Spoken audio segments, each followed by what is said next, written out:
I'll do serratus last because that's in sitting. So on mid-trap, you're mostly looking for the scapular retraction, right? So by the book, they show you using the arm to help, but you can't let the arm distract you, right? The arm could be weak where I'm pushing her arm down, but the scapula is not moving. That's not her middle trap. That's her posterior deltoid, okay?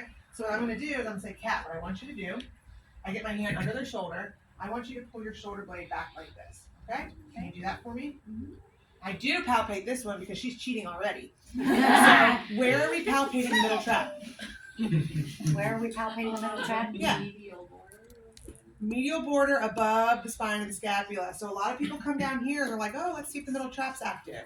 That's not the middle trap. The middle trap runs above the spine of the scapula along the medial border over to the spine. So find the spine of the scapula, drop over, come up a finger or two. Can you pull back again? Maybe. She's doing great there. Now I just need to make sure she's not cheating with her upper trap because that's a big cheat for the scapula. Okay, so I want you to try to keep your shoulder down. Okay. What I want you to do is see, can you just pull straight back like that? It's not a big movement. Good. So she can do it. A little bit of upper trap will come in just because, again, you're not isolating. This is a whole trapezius muscle. But what you don't want to see is a big shrug. A shrug is a substitution. Okay, so she can isolate that. So I'm going to come back in here and I'm going to test her, put her in the position. I'm going to say, can you hold here? Now this hand, I'm not holding right now because I don't want her to fatigue too fast. My hand, I put along the medial border because that's where I'll feel the drift. I'm not worried about her arm drifting, so don't be distracted by the arm. She could hold here fine and drift here. That's posterior delt weakness. Okay? We're just using the leverage of this arm. So I'm holding it here and I have my other fingers here. I don't know if you guys can see over there. These fingers are kind of hitting the top of the upper trap. Because then if she substitutes with the upper trap, I'll be able to feel that. Okay? So hold right here. I'm going to let go. Hold it. Hold it.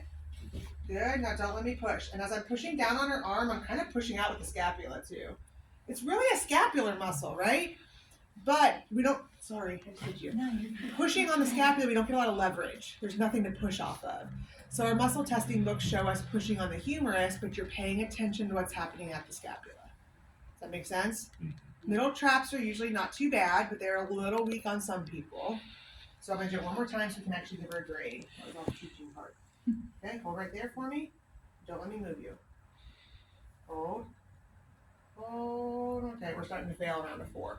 And again, her arm was going down a little bit, but it was a pretty firm 4 before her scapula started to drift out. Does that sound okay to everybody? Scapular testing can be a little confusing because people are like, am I pushing on the arm? Am I not pushing on the arm?